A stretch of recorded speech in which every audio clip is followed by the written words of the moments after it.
What's up, you guys? I'm driving back home right now, and I stopped at a little bridge and caught me a decent little brown trout. And I'm gonna take them home for dinner. Figured I'd make a video showing you guys how to clean a trout, how to gut a trout. So first thing I did when I first caught him, I did slit this gill here just to dispatch the fish so it wasn't flopping around and everything.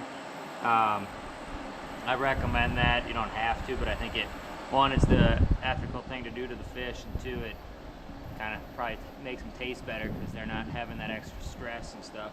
But all you're gonna do then is just take the knife right up the vent area,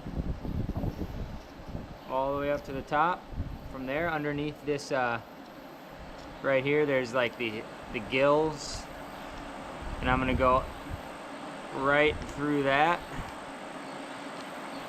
where I can essentially go underneath from this and grab the tongue area, okay? Now normally that'll connect there if you didn't dispatch them. If you do dispatch them like I did, that's just gonna be tossed. But then you're gonna make a small little cut right there at the base of the gills, just to loosen that. And then all you do is take this part and pull, and all the guts and everything pulls out.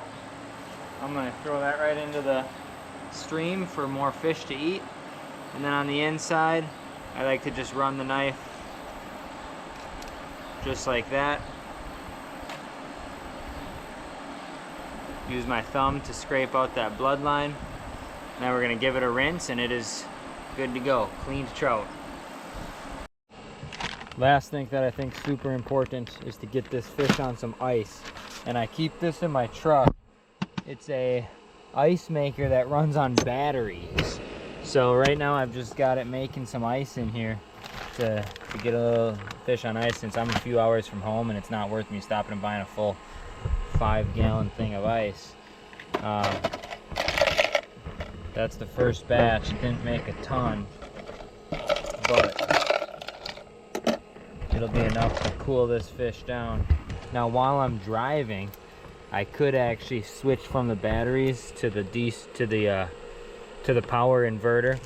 I've got this BESTEK power inverter, which I can run. I also use this to charge my GoPro batteries and stuff. So super messy in the truck right now, but when I'm running around and doing a lot of things like this, this is kind of what my front seat looks like. I'm scouting for deer right now. I'm doing a whole bunch of different stuff, and yeah,